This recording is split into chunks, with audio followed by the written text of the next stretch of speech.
Hello everyone, स्वागत है आप सभी का हमारे इस यूट्यूब चैनल पर। सो फ्रेंड्स, आज की इस क्लास में हम लोग सीखेंगे कि एप्लीकेशन कैसे लिखें। एप्लीकेशन फॉर लीव यानी कि छुट्टी के लिए प्रार्थना पत्र। यदि आप इस चैनल पर नए हैं तो चैनल को सब्सक्राइब कीजिए और दोस्तों के साथ शेयर कीजिएगा, क्योंकि इस चैनल पर आपको 10th और 12th से रिलेटेड वीडियोस आपको मिलेंगी, जिससे आप अपने परीक्षा में अच्छा स्कोर कर सकते हैं। तो आइए देखते हैं, पूरा हम आपको एक रूल बताएंगे, एक मेथड बताएंगे कि किस तरह लेटर लिखा जाता है। बहुत ही आसान तरीके से बताएंगे, वीडियो को पूरा देखिएगा तो आप बहुत आसानी से समझ पाएंगे। तो आइए देखते हैं। देखिए, एप्लीकेशन हम लोग लिख रहे हैं, एप्लीकेशन फॉर लीव, छुट्टी के लिए प्रार्थना पत्र, जो कि बोर्ड परीक्षा में 10th में 4 मार्क्स का आता है। बाकी आप जिस चीज़ के लिए भी देख रहे हैं, कभी आपको कॉलेज में काम पड़ा तो भी आप इसको लिख सकते हैं, और विशेष रूप से 10th के लिए ये जो है 4 मार्क्स का बोर्ड परीक्षा में आता है। तो आइए देखते हैं, पूरा स्टेप लिखा गया है। देखिए, सबसे पहले आपको लिखना है, इधर से देखिए, to the principal. To the principal लिखना है, देन आफ्टर आपको यहाँ अपने कॉलेज का नाम लिखना है, और यहाँ पर आपको सिटी का नाम लिखना है जहाँ पर आपका कॉलेज है। क्लियर है? आप कुछ भी लिख सकते हैं, अगर बोर्ड परीक्षा में है तो कोई मायने नहीं रखता कि आप लिखते क्या हैं, लेकिन आप कहीं पर लिख रहे हैं, अगर कॉलेज स्कूल के लिए लिख रहे हैं तो इम्पॉर्टेंट होता है। फिर उसके बाद आपको एक लाइन का गैप करना है, लिखना है सब्जेक्ट। सब्जेक्ट में आपको लिखना है क्या, अगर आप जिस चीज़ के लिए लिख रहे हैं उसको आपको लिखना है। जैसे कहें कि इसमें जो ये एप्लीकेशन लिखा गया है, ये किसके लिए लिखा गया है? टाइफाइड के लिए लिखा गया है। तो इसका सब्जेक्ट क्या हुआ? I have been suffering from typhoid. Typhoid means होता है बुखार, मैं बुखार से पीड़ित हूँ, इसलिए ये एप्लीकेशन लिखा गया टाइफाइड पे। तो जब आप सब्जेक्ट लिख लेंगे तो आप ध्यान दीजिएगा, आपको एक लाइन फिर से गैप करना है, एक लाइन का गैप करना है। देन उसके बाद आपको लिखना है रिस्पेक्टेड सर। लाइनिंग नहीं करना है, रिस्पेक्टेड सर। और आप ऑब्लिक करके मैम भी कर सकते हैं, कोई दिक्कत नहीं है, हमने यहाँ पर सर लिखा है। तो आइए देखते हैं आगे। आगे क्या है? I beg to say that I have been suffering from typhoid since last Monday. इसका कहने का तात्पर्य है, I beg to say means मैं निवेदन करता हूँ। क्लियर है?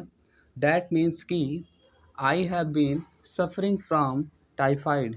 आई हैव बीन सफरिंग, मैं पीड़ित हूँ, फ्रॉम मीन्स से, टाइफाइड मीन्स बुखार या typhoid, since last Monday.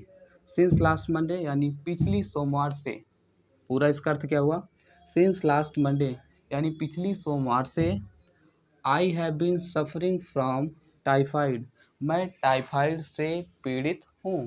Clear है यहाँ तक? आगे देखिए, आगे है I have become so weak. I have become, ठीक है, आई हैव बिकम मीन्स मैं हो गया हूँ। क्या हो गया हूँ?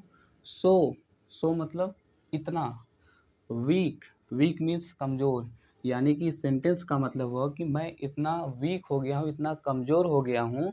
फिर आगे देखिए, डैट, डैट मीन्स कि, आई, आगे है I can not attend my class. I can not attend my class यानी मैं अपनी क्लास अटेंड नहीं कर सकता हूँ। I can not attend my class, मैं अपनी क्लास अटेंड नहीं कर सकता हूँ। एक बार फिर से देख लीजिए, I have become so weak, मैं इतना कमज़ोर हो गया हूँ। डैट मीन्स कि I can not attend my class यानी मैं अपनी क्लास अटेंड नहीं कर सकता हूँ। क्लियर है? आगे देखिए क्या, डॉक्टर एडवाइज टू मी यानी कि डॉक्टर ने हमको सलाह दी। क्या दी? 1 वीक रेस्ट एट होम, यानी कि डॉक्टर ने हमको सलाह दी क्या? 1 वीक रेस्ट एट होम, एक सप्ताह के लिए घर पर आराम करने की डॉक्टर ने हमको सलाह दी। क्लियर है यहाँ तक? आगे देखिए, फिर देखिए, आपको देन आफ्टर आपको एक लाइन फिर से गैप करना है, और आपको ये 2 लाइन और लिख देना है। एक लाइन क्या है? Kindly grant me leave for a week. Kindly मतलब कृपया, ग्रांट मी मुझे मंजूरी दीजिए यानी मुझे छुट्टी दीजिए, leave for week, sorry leave means यहाँ पर छुट्टी हो गया, काइंडली मीन्स कृपया, ग्रांट मी मतलब मंजूरी दीजिए, लीव मीन्स छुट्टी, फॉर अ वीक एक सप्ताह के लिए, कृपया मुझे एक सप्ताह के लिए छुट्टी दीजिए। क्लियर यहाँ तक? आगे देखिए, आगे है I shall be highly oblige to you. I shall be highly oblige to you, मैं आपका बहुत आभारी रहूँगा। देखिए, ऑब्लाइज मीन्स होता है आभारी, और हाईली मीन्स होता है बहुत। शैल भी मतलब रहूँगा, और टू यू मतलब आपका, यानी कि इसका उस सेंटेंस का मतलब हुआ I shall be highly oblige to you, मैं आपका बहुत आभारी रहूँगा। क्लियर है? आगे देखिए, देन आफ्टर आपको यहाँ लिखना है विथ थैंक्स। देखिए किसी के लिए भी आप लिख रहे हैं तो आपको उसको धन्यवाद तो देना ही पड़ेगा, तो आप उसके लिए लिखेंगे क्या है, इंग्लिश में लिखेंगे विथ थैंक्स, मीन्स होता है धन्यवाद। क्लियर है? तो आगे देखिए, फिर आपको लिखना है डेट।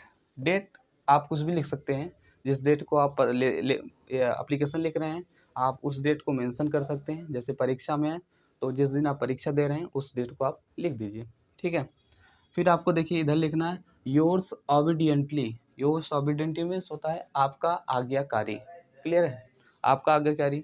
फिर देखिए, यदि आप बोर्ड में हैं, ठीक है, यदि आप बोर्ड परीक्षा के लिए लिख रहे हैं तो आपको नाम मेंशन नहीं करना, आप XYZ लिख सकते हैं।